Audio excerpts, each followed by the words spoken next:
نحمده ونصلي على رسوله الكريم أما بعد فأعوذ بالله من الشيطان الرجيم بسم الله الرحمن الرحيم رب اشرح لي صدري ويسر لي أمري واحلل عقدة من لساني يفقهوا قولي رب زدني علما اللهم ربنا زدنا علما اللهم أرنا الحق حقا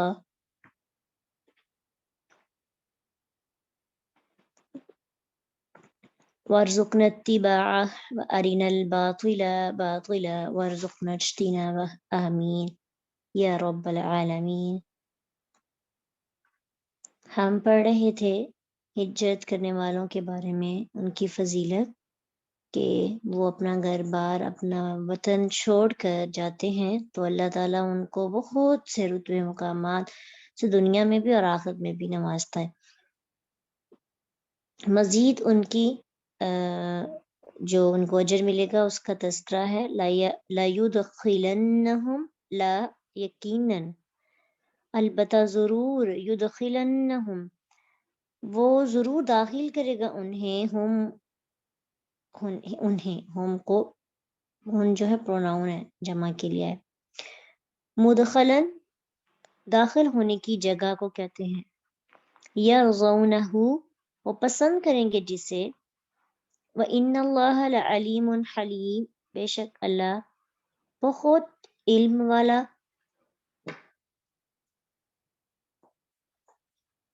اور بہت زیادہ خوب حلم والا ہے۔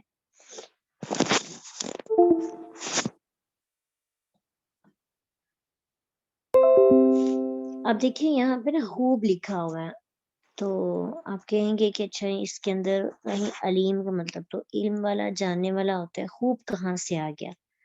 جو نئے ہیں ان کے لیے، جن کو یہ پہلے بات نہیں پتا کہ یہ علیم اور حلیم جو ہے دو فاعیل کے وزن پر ہیں، اور عربی زبان میں فاعیل کے وزن جیسے عظیم، رحیم، قدیر، بشیر، نذیر، ٹھیک ہے، اللہ کی زیادہ تر صفات اسی وزن پہ آتی ہیں۔ تو اس کے اندر اس کا فیچر کیا ہے، کریکٹرسٹکس اس کی کیا ہے کہ اس وزن پر جو بھی لفظ آتا ہے اس کے اندر ہمیشگی پائی جاتی ہے اور وسعت پائی جاتی ہے، ٹھیک ہے۔ جیسے اللہ کی ایک صفت ہے رحیم، اللہ بہت رحم کرنے والا اور مسلسل رحم کرنے والا ہے، ٹھیک ہے۔ اسی طرح علیم، یعنی اللہ ہمیشہ سے علم والا ہے اور بہت زیادہ علم والا ہے، اس کے علم کا مقابلہ کوئی نہیں کر سکتا۔ اور بے حد بردبار کا مطلب یعنی بہت زیادہ بردبار ہے، کوئی اس کی صفت کا مقابلہ نہیں کر سکتا، اور وہ ہمیشہ سے ایسے ہی ہے، وہ ابھی نہیں ہوا، ایسے ہی رہے گا۔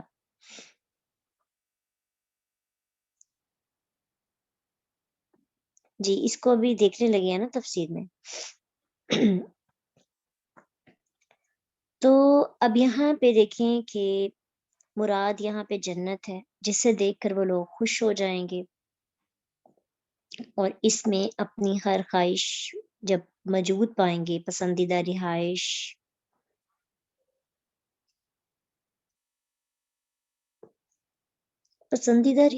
میں رزق میں آ جاتی ہے، اور اس کا الگ ذکر اس لیے کیا گیا کہ خوبصورت اور بہترین گھر کا اہتمام لوگ کھانے پینے سے زیادہ کرتے ہیں، گھر میں ڈیکوریشن زیادہ کرتے ہیں، کھانا پینا اتنا اچھا نہیں ہوتا۔ کئی لوگوں کا یہ اپنا شوق ہوتا ہے، لیکن کھانا پینا زیادہ اچھا ہونا چاہیے۔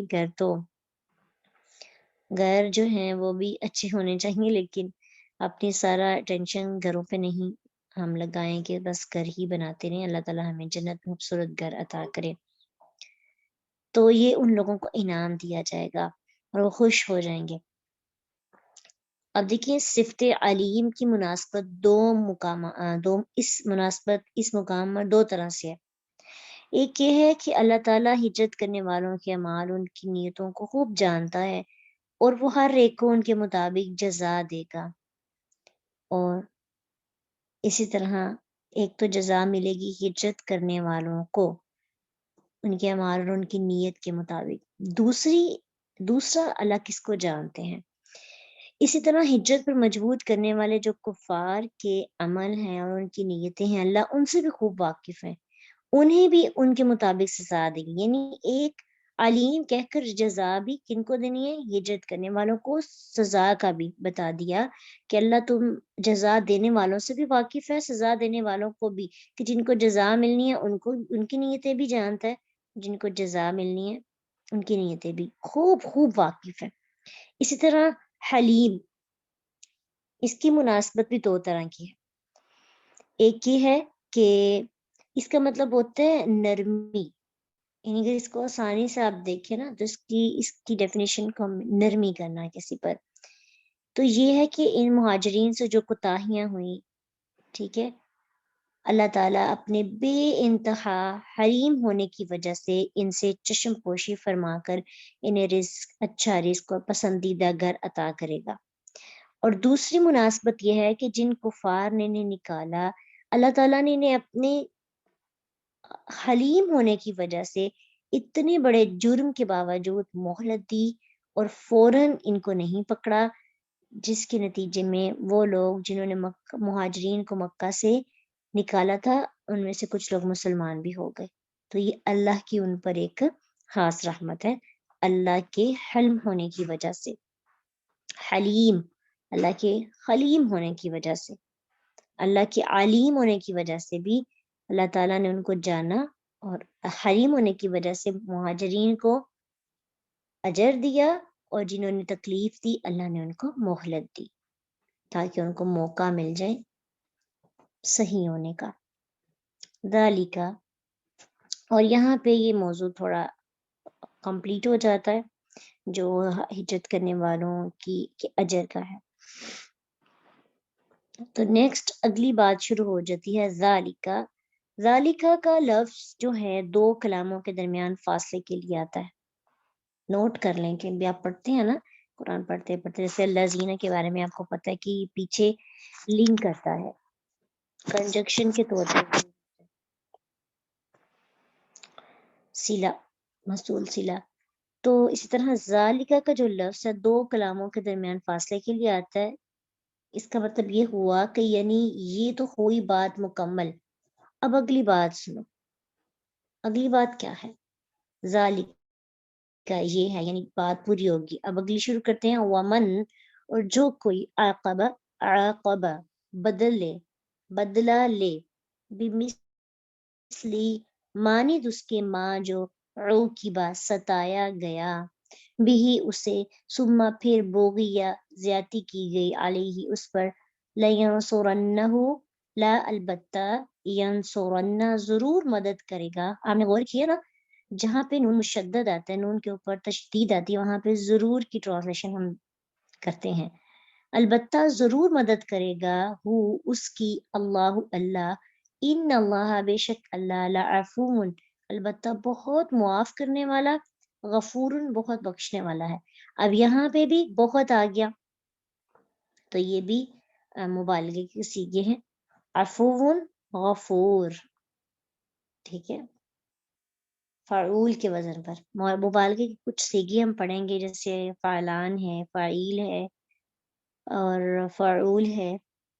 تو یہ جب آپ پڑھیں گے تو مزید آپ کے پاس بات کلیئر ہو جائے گی. جی اشارہ ہے، ٹھیک ہے، تو اشارہ حاضہ نہیں ہے نا، ذالک ہے.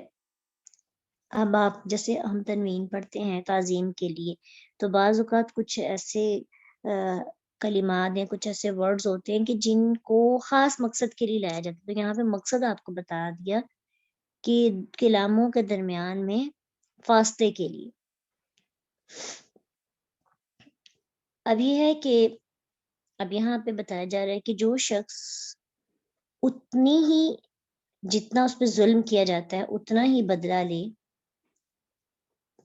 جتنا اس کو ستایا گیا ہے، جتنا اس پہ ظلم کیا گیا ہے، اب وہ جب بدلہ لینے لگتا ہے تو اس پر مزید زیادتی کی جائے. تو اللہ اس زیادتی میں اس کی زیادتی کرنے والے کے مقابلے میں اس کی ضرور مدد کرے گا. دراصل اس میں جہاد کی ترغیب ہے اور جو پیچھے ہم موضوع پڑھ کے گئے ہیں وہ دوبارہ دہرایا جا رہا ہے، اور اس کا عطف جا رہا ہے والذین ہاجروا فی سبیل اللہ پر، جس میں ان مظلوموں کا ذکر تھا کہ جو بدلہ نہیں لے سکے۔ اب ان مظلوموں کا ذکر ہے جو ظالموں کے مقابلے میں قوت استعمال کریں، اور انہیں فورس کیا جا رہا ہے، تاکید کی جا رہی ہے کہ وہ اتنا ہی بدلہ لیں جتنی ان پہ زیادتی ہوئی ہے۔ اگر اتنا بدلہ لینے کے بعد پھر ان پر زیادتی کی جائے گی تو اللہ تعالیٰ ان کو ضرور ان کی مدد کرے گا۔ تو مشرکین نے مسلمانوں کو بہت زیادہ تکلیفیں دی تھی، دین سے مرتد کرنے کے لیے عذاب، مسلسل عذاب سے دوچار کرتے رہے، قتل سے بڑھ کر ان پر تکالیف آئیں، انہیں گھر سے دیا گیا، اس کے بعد لڑائی کے لیے بھی ان کا روز بروز دل کرتا رہتا تھا۔ تو ان کی تکلیف، جو انہوں نے تکلیف دی، اس کے برابر بدلہ لینے کے لیے اللہ تعالیٰ نے حکم دیا وَقَاتِلُوا فِي سَبِيلِ اللَّهِ الَّذِينَ يُقَاتِلُونَكُمْ وَلَا تَعْتَدُوا إِنَّ اللَّهَ لَا يُحِبُّ الْمُعْتَدِينَ، سورۃ بقرہ 190، کہ اللہ کے راستے میں ان لوگوں سے لڑو جو تم سے لڑتے ہیں، اور زیادتی مت کرو، بے شک اللہ زیادتی کرنے والوں سے محبت نہیں کرتا۔ وَاقْتُلُوهُمْ حَيْثُ ثَقِفْتُمُوهُمْ وَأَخْرِجُوهُمْ مِنْ حَيْثُ أَخْرَجُوكُمْ وَالْفِتْنَةُ أَشَدُّ مِنَ الْقَتْلِ وَلَا تُقَاتِلُوهُمْ عِندَ الْمَسْجِدِ الْحَرَامِ حَتَّى يُقَاتِلُوكُمْ فِيهِ فَإِنْ قَاتَلُوكُمْ فَاقْتُلُوهُمْ كَذَلِكَ جَزَاءُ الْكَافِرِينَ۔ تو یہ 91 سورۃ بقرہ 191 کہ انہیں قتل کرو جہاں انہیں پاؤ، اور انہیں وہاں سے نکالو جہاں سے انہوں نے تمہیں نکالا، اور فتنہ قتل سے زیادہ سخت ہے، یعنی یہ جو لوگ فساد برپا کرتے ہیں یہ زیادہ سخت ہے ان کے مارے جانے سے۔ مسجد حرام کے پاس ان کو نہ مارو یہاں تک کہ وہ تم سے لڑیں، تو پھر تم ادھر ان کو مار سکتے ہو، ایسے ہی ان کو مارنا جیسے انہوں نے تمہیں مارا، تو ایسے ہی کافروں کو اللہ جزا دیتا ہے۔ تو اللہ تعالیٰ نے ان لوگوں کو مارنے کا حکم تب دیا جب انہوں نے بہت زیادہ زیادتی کی، اپنی قسمیں توڑی، اپنے وعدے ختم کر دیے جو انہوں نے وعدے کیے تھے، ٹھیک ہے۔ تو ایک اور آیت سورۃ توبہ آیت 12 اور 13 میں اللہ سبحانہ تعالیٰ فرماتے ہیں کہ اگر وہ اپنے وعدے کے بعد اپنی قسمیں توڑ دیں، تمہارے دین میں طعن کریں، تو کفر کے پیشواؤں سے جنگ کرو، بے شک یہ لوگ ان کی کوئی قسمیں نہیں ہیں تاکہ وہ باز آ جائیں، لعلہم یانتہون، ٹھیک ہے۔ کیا تم ان لوگوں سے نہیں لڑو گے جنہوں نے اپنی قسمیں توڑ دی اور نبی صلی اللہ علیہ وسلم کو نکالنے کا ارادہ کیا، اور انہوں نے ہی پہلی بار تم سے ابتدا کی، لڑائی کی، کیا تم ان سے ڈرتے ہو؟ تو اللہ زیادہ حقدار ہے کہ تم اللہ سے ڈرو اگر تم مومن ہو۔ تو ایمان والے کو کس کا خوف ہونا چاہیے؟ اللہ سبحانہ تعالیٰ کا، اللہ کا حکم ان کے لیے زیادہ ضروری ہو۔ اب اللہ کہہ رہے ہیں نا ان سے لڑو، پہلے اللہ نے منع کیا تھا مکی دور میں، ٹھیک ہے، تو اب مدنی دور میں ان کو اجازت مل گئی تھی۔ سب سے پہلے اجازت اتنی ملی تھی کہ جتنا یہ تمہیں جتنی تمہیں تکلیف دیں اتنی ہی ان کو تکلیف دو، زیادتی نہ کرو۔ اسلام جو ہے نا خیال رکھتا ہے انسان ہونے کے ناطے۔ اب دیکھیں ابھی تک جنگ کے بارے میں کیا حکم ہے، بچوں کو نہیں مارنا، درختوں کو کوئی نقصان نہیں پہنچانا، عورتوں کو نقصان نہیں پہنچانا، بزرگوں کو نقصان نہیں پہنچانا۔ لڑائی کن سے کرنی؟ جماع لوگوں سے۔ اور نان مسلمز کیا کرتے ہیں، یہود و نصارہ، ابھی جب یہودی مسلمانوں پر جب حملے کرتے ہیں تو سب سے پہلے آ کے بچوں کو پکڑتے ہیں، بچوں اور عورتوں کو نقصان پہنچاتے ہیں۔ اکثر آپ نے دیکھا ہوگا ویڈیوز میں عورتوں کو تکلیف دی جاتی ہے۔ یہ دشمن کے کمزور ہونے کی علامت ہوتی ہے کہ دشمن جو ہے کمزوروں پر حملے کر کے ظلم کرنا چاہتا ہے، اور اسلام اس کے بالکل خلاف ہے، ٹھیک ہے۔ تو اللہ تعالی ہمیں اسلام کے مطابق چلنے کی توفیق دینا، جو ہماری حکومتی لیول پر سٹیپس لیے جاتے، اقدامات لیے جاتے ہیں، تو پھر اللہ تعالیٰ بہت زیادہ انسانوں کی مدد کرتے ہیں جب انسان اللہ کے حکم کے مطابق چلتے ہیں۔ ان اللہ لعفو غفور، یہاں پہ اللہ کے درگزر کرنے اور معاف کرنے کی صفت بیان کی ہے۔ اس کا مطلب یہاں پہ یہ نہیں ہے کہ کافروں کو معاف کر دی، کیونکہ ان کے متعلق تو حکم آ گیا ہے قاتلوہم یعذبہم اللہ بأیدیکم ویخزہم وینصرکم علیہم ویشفی صدور قوم مؤمنین. سورۃ توبہ آیت 14. ان سے لڑو، اللہ انہیں تمہارے ہاتھوں سے عذاب دے گا اور انہیں رسوا کرے گا، ان کے خلاف اللہ تمہاری مدد کرے گا اور مومن لوگوں کے سینوں کو شفا دے گا. ٹھیک ہے، تو عفو درگزر مسلمانوں کے باہمی معاملات میں ہے، کفار کے ساتھ نہیں ہے. ٹھیک ہے، والذین معہ اشداء علی الکفار رحماء بینہم. سورۃ فتح آیت 29 میں کہ اور وہ لوگ جو اس کے ساتھ ہیں، جس کے نبی صلی اللہ علیہ وسلم کے جو ساتھ رہتے ہیں، کافروں پر بہت سخت ہے، آپس میں بہت نرم رحم دل ہے. مسلمان کافروں کے ساتھ شدید سخت ہو جاتے ہیں اور آپس میں بہت نرم ہو جاتے ہیں. تو یہاں پہ صفت جو اللہ کی عفو درگزر کی آئی ہے وہ کفار کے لیے نہیں آئی کہ ان کو معاف کر دو، بلکہ ان صفات کی مناسبت یہ ہے کہ اللہ نے صرف اتنا ہی بدلہ لینے کا جو حکم دیا نا، جتنی تکلیف دی جائے، یہ اس کے عفو مغفرت کی وجہ سے ہے کہ اس نے کفار پر بھی حد سے بڑھ کر زیادتی کی اجازت نہیں دی. تو یہ کفار کے لیے اللہ کے عفو درگزر ہونے کی ایک صفت ہے، یہ مناسبت ٹھہری.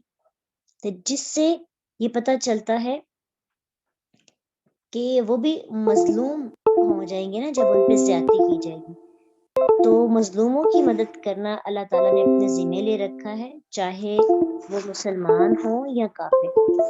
ٹھیک ہے، تو یہاں پہ جو اللہ نے اتنی ہی تکلیف دینے کا حکم دیا، یہ دراصل اللہ کے درگزر اور مغفرت کا نتیجہ ہے کفار پر. ورنہ جتنا وہ تکلیف دیتے ہیں مسلمانوں کو اور ٹارچر کرتے ہیں اور اسلام کا نقصان کرنے کی کوشش کرتے ہیں، اللہ تعالیٰ کا حکم تو یہ آنا چاہیے ان کو پکڑ کر ان کو مار ہی دو. لیکن اللہ نے ان کو تھوڑا سا ایک کنسیشن دے دی.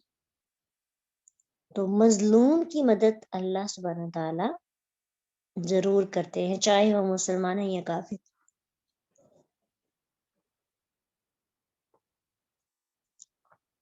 مظلوم کے بارے میں حدیث ہے صحیح بخاری کی کہ مظلوم کی بد دعا سے بچ، کیونکہ اس کے درمیان اور اللہ کے درمیان کوئی رکاوٹ نہیں.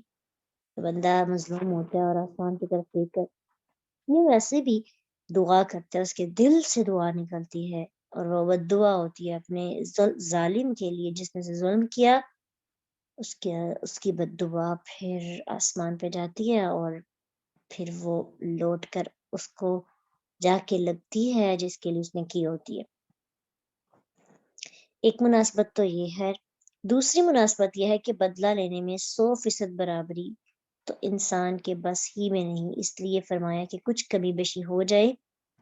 یہ مناسبت مسلمانوں کے لیے. پہلی مناسبت کس کے لیے تھی؟ کفار کے لیے، کہ ان کو اتنا ہی بدلہ لینے کی جو اللہ تعالیٰ نے اجازت دی وہ اللہ کے عفو درگزر کی ہونے کی صفت کے مقابلے میں ہے. دوسری مناسبت یہ ہے کہ اگر مسلمانوں سے بدلہ لینے میں تھوڑی کمی بیشی ہو جائے، یعنی کسی کو تو نہیں پتا نا کہ اس نے مجھے اتنی تکلیف دی تھی، اتنے نیزے مارے تھے، بھول ہی جاتا ہے. کمی بیشی ہو جائے تو اللہ معاف کرنے والا، بخشنے والا ہے، ٹینشن کی بات نہیں. اللہ اپنے بندوں کی نیت کو، خلوص کو دیکھ. سمجھ آئیے اس آیت کی؟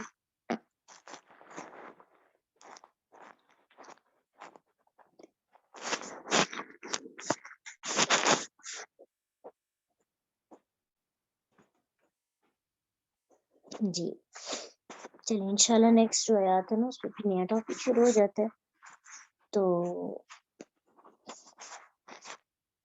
اس کو پھر جو ہے نا ہم دیکھتے ہیں ایک آیت پڑھنے کے بعد.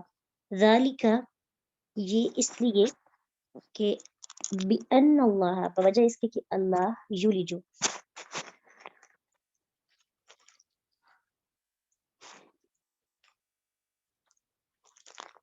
وہ داخل کرتا ہے اللیل، رات کو، فی النہاری، دن میں، ویولجو، اور وہ داخل کرتا ہے النہار، دن کو، فی اللیل، رات میں، وَأَنَّ اللَّهَ اور بے شک اللہ سمیع خوب سننے والا، بصیر خوب دیکھنے والا ہے۔ یعنی اللہ تعالیٰ نے جو مظلوم اور بے کس لوگوں کی مدد کی یا مدد کرتا ہے تو وہ اس لیے ہے کہ اس کے لیے یہ کرنا کچھ بھی مشکل نہیں، وہ ہر چیز پر قادر ہے، رات کو دن میں داخل کرتا ہے، دن کو رات پر غالب کر دیتا ہے، کبھی دن بڑا ہو جاتا ہے، کبھی رات چھوٹی ہو جاتی ہے، رات بڑی ہو جاتی ہے۔ تو یہ سب کچھ کس کے انڈر ہے؟ اللہ کے انڈر ہے سب کچھ۔ تو اس کے لیے مظلوموں کو ظالموں پر غالب کرنا بھی مشکل نہیں ہے، وہ جس طرح رات کو دن پر غالب کر دیتا ہے، یعنی کبھی کبھی رات بڑی ہوتی ہے نا تو وہ غالب آ جاتی ہے، اور پھر کبھی کبھی رات چھوٹی ہو جاتی ہے، دن غالب آ جاتا ہے۔ تو یہ نہیں ہمیں دیکھنا کہ رات سے لوگ ڈرتے بھی ہیں نا، تو دن میں لوگ تھوڑے ایکٹیو ہو جاتے ہیں اور ڈر ان کا ختم ہو جاتا ہے۔ تو اللہ تعالیٰ کے ہاں یہ سب کچھ آسان ہے، مشکل نہیں ہے، ٹھیک ہے۔ وَأَنَّ اللَّهَ سَمِيعٌ بَصِيرٌ، یعنی اللہ تعالیٰ کے مظلوم کی مدد کی دوسری وجہ یہ بھی ہے کہ وہ ہر ایک کے حال سے پوری طرح باخبر ہے، سب کچھ سن رہا ہے، سب کچھ دیکھ رہا ہے۔ سنتے اور دیکھتے ہوئے وہ ظلم برداشت نہیں کرتا بلکہ مظلوم کی مدد کرتا ہے، اور اگر مظلوم کی فزیکلی مدد نہیں ہو سکتی تو اس کا اللہ کے ساتھ تعلق جڑ جاتا ہے، کنیکٹ کر دیتا ہے اللہ تعالیٰ اسے اپنے ساتھ، اور اس کے زبان سے یا اس کے دل سے جو آہیں اٹھتی ہیں اللہ ان کو سنتا ہے اور ان کا جواب بھی اس کو ملتا ہے۔ اس لیے کوشش کیا کریں کہ یہ تو ایک اسپیسیفک کانٹیکٹ کی بات ہو رہی ہے نا، ایک اسپیسیفک مسائل کو ڈسکس کیا جا رہا ہے جو کیا سے کئی سال پہلے ہو چکے، لیکن ہمارے لیے بھی کچھ میں لرننگ ہے۔ تو ہمارے لیے لرننگز یہ ہیں کہ ہمیں بھی زندگی میں دیکھنا چاہیے کہ کبھی ہم کسی پہ ظلم نہ کریں۔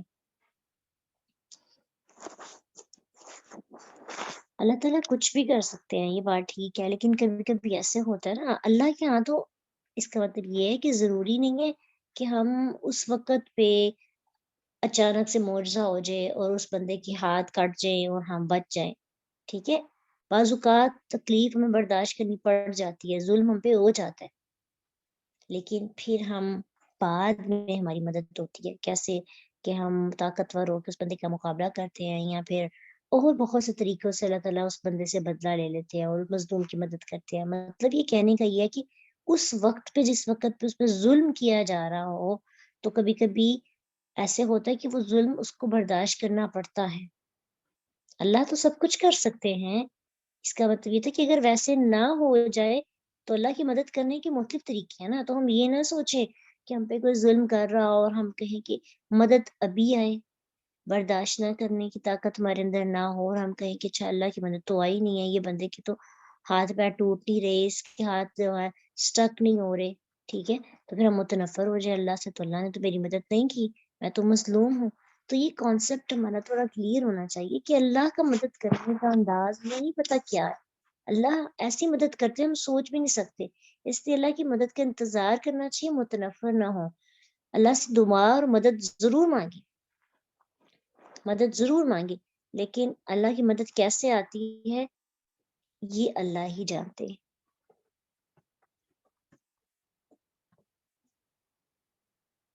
ہاں جی، اور ایسا ہی کرنا چاہیے، ظلم کرنے والا اپنا ہو نا تو بد دعا نہیں دی جاتی، ہدایت، اور باقی یہ دعا کرنی چاہیے، ٹھیک ہے، اللہ تعالیٰ ہدایت دے۔ نبی صلی اللہ علیہ وسلم نے بھی تو یہ دعا دی تھی نا، وہ پھر اللہ کو ان کا معاملہ ہے، آپ ان کو معاف کر دیں، اللہ بھی ان کو معاف کر دیں گے انشاءاللہ، ٹھیک ہے، لیکن آپ کے حق میں تو ان کو معافی مل جائے گی، آپ معاف کر دیں گے، تو اب اللہ کا ان کا معاملہ آپس کا ہے، آپ کی بد دعا تو نہیں لگے گی نا، اور مظلوم کی بد دعا لگتی ہے، کوشش کیا کریں آپ پہ جب ظلم ہو رہا ہو تو بد دعا کسی کو نہ دیں اور آپ کسی پہ ظلم نہ کریں۔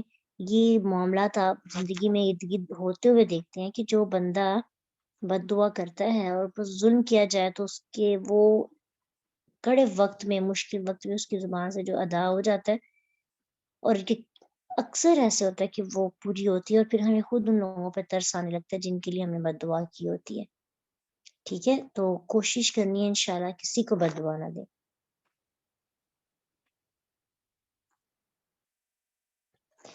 انسان کچھ ایسے ہوتے ہیں جو نہیں بدلتے،